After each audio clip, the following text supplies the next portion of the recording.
Thank you very much, Department of Agriculture. May I now yield the floor to Engineer Eddie Gillian for the presentation of NIA.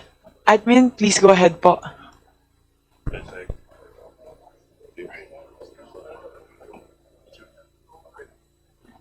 Yes, thank you, ma'am. Hintayin ko lang po yung PowerPoint. Ano po? Okay po.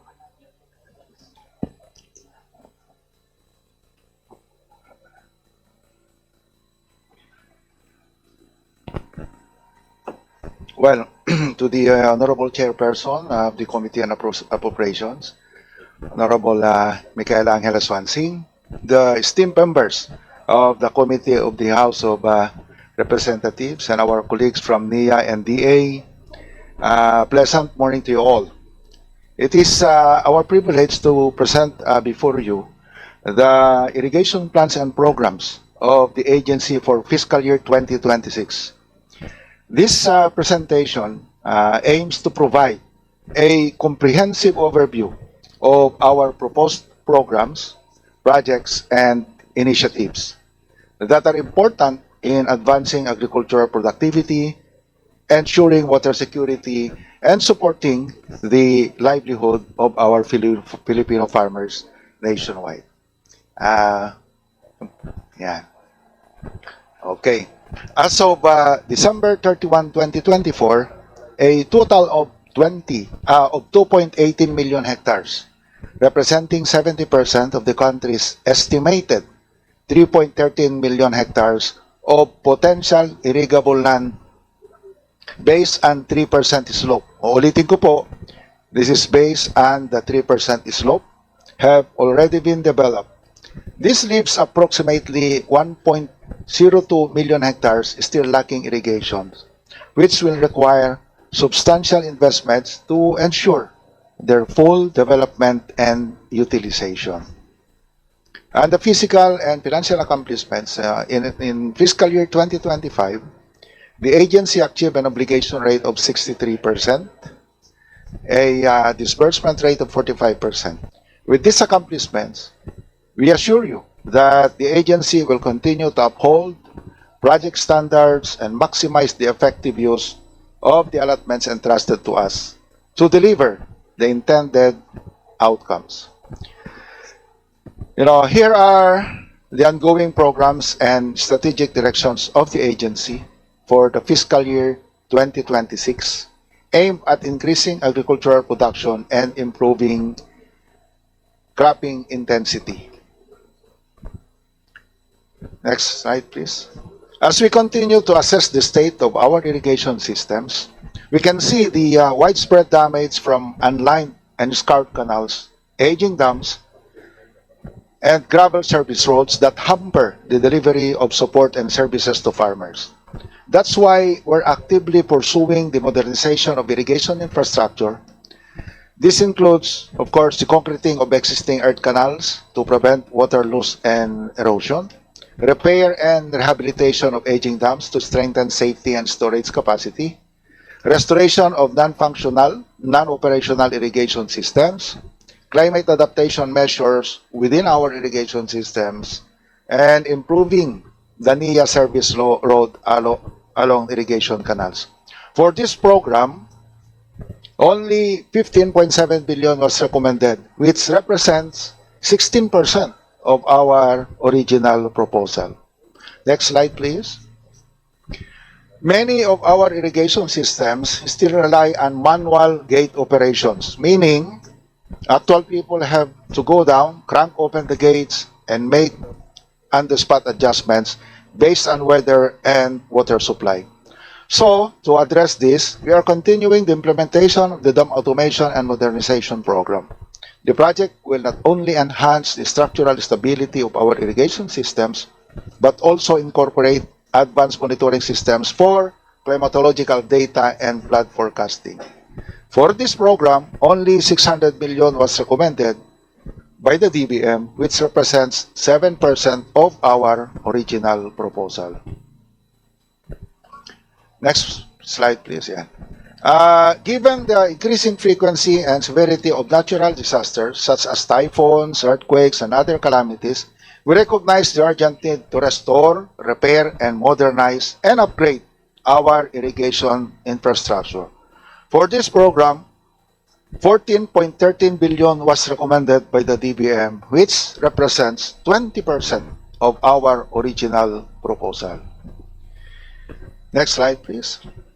We will prioritize the enhancement of service roads within the national and communal irrigation systems, which is essential for facilitating and the efficient transport of farm equipments and harvested crops, as well as for supporting the operation and maintenance activities within our irrigation service area. For this program, 1 billion was recommended by the DBM, which represents 6% of our original proposal. Next slide, please.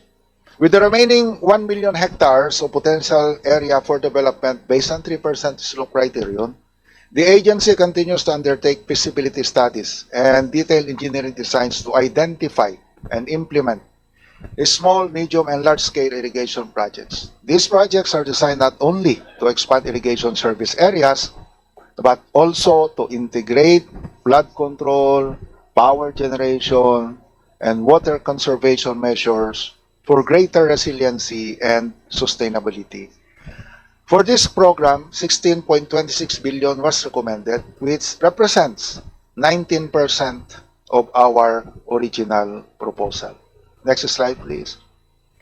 Under the new National Irrigation Project SOAP program, as reflected in the NEP, the agency will implement the construction of 19 new and ongoing projects that must be fast-tracked to ensure timely completion. Among the priority projects are the Halaor River Multipurpose Project Stage 2, the Ilocos Norte Ilocos Sur Abra Irrigation Project or INISAI, the Tumawini River Multipurpose Project, and ito yung controversial sa lahat, Balog-Balog Multipurpose Project.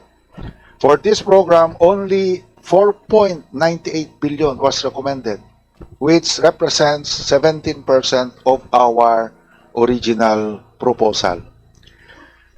On the other hand, we are also scaling up small reservoir irrigation projects or SRIPs to serve far-flung rain-fed communities with 3.4 billion, which represents 36% of our original proposal. We would like to highlight three of the agency's infrastructure flagship projects. First, the Ilocos Norte Ilocos Sur Abra Irrigation Project in Region 1 with an overall cost of 37 billion. In 2026, we proposed 5 billion, but only 1 billion was included in the NEP. Second, the Tumawini River Multipurpose Project in Region 2 with an overall project cost of 13.95 billion. For 2026, we proposed 3.5 billion, but the NEP provides only 486.62 million.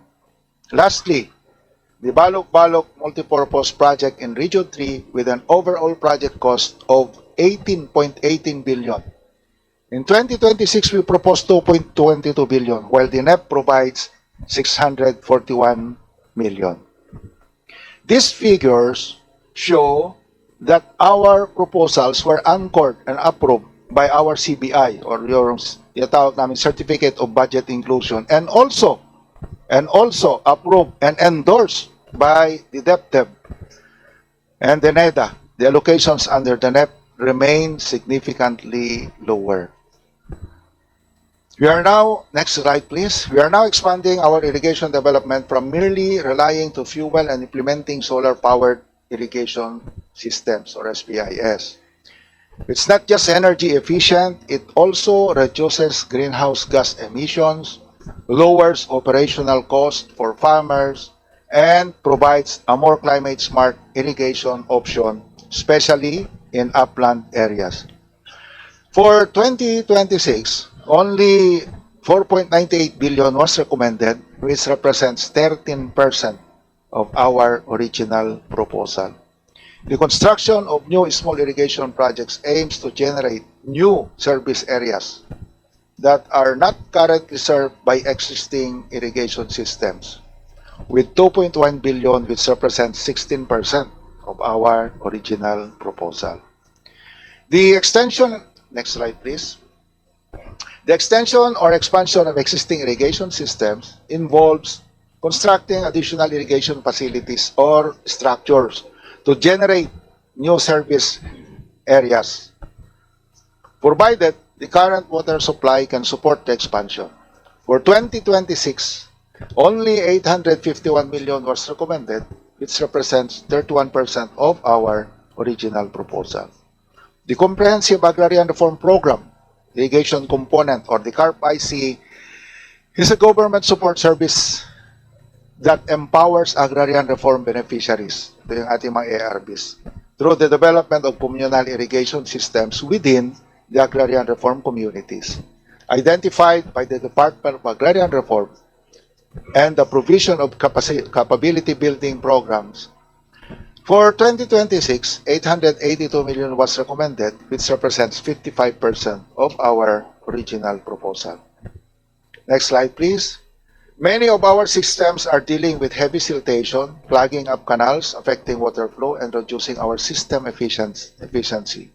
Our refleeting program, which supports our operations and maintenance mechanisms by providing the much-needed heavy equipment like excavators, trucks, and other machinery to help us desilt, rehabilitate, and maintain our canals and reservoirs. For 2026, 500 million was recommended, which represents 50% of our original proposal. Next slide, please. All our infrastructure and systems would mean very little without the people who operate and sustain them on the ground, our irrigators associations, our IAs. We are also helping farmer organizations evolve into irrigation service cooperatives and agricultural cooperatives started in 2024. For 2026, only 396 million was recommended, which represents 52% of our original proposal. Next slide, please. Farming Support Services Program. Ito po yung aming contract farming. Improve, accelerate, and sustain quality rice production in support of the government's program of attaining rice sufficiency, increase productivity and irrigated agriculture, improve water management technology application, increase the level of adoption and application of farm mechanization and advanced production technologies, reduce labor costs, promote farmers, IAs, ISC, FIA, access to economical and efficient rice production, transportation, and processing and storage, reduce losses in the value chain, and promote market access and opportunities. For 2026, only 100 million was recommended, which represents 2% of our original proposal. Next slide, please. Here are the agency's budget proposal for fiscal year 2026. Next slide, please. For fiscal year 2025, the combined budget under the budgetary support or BSGC and internally generated fund was 70.37 billion. However, under the proposed 2026 NEP, the DBM only recommends 46.17 billion. This reflects a decrease of 24.42 billion or 35% compared to the previous year. The reduction is mainly in the BSGC allocation, which will directly affect the agency's capacity to implement irrigation projects nationwide. Next slide, please.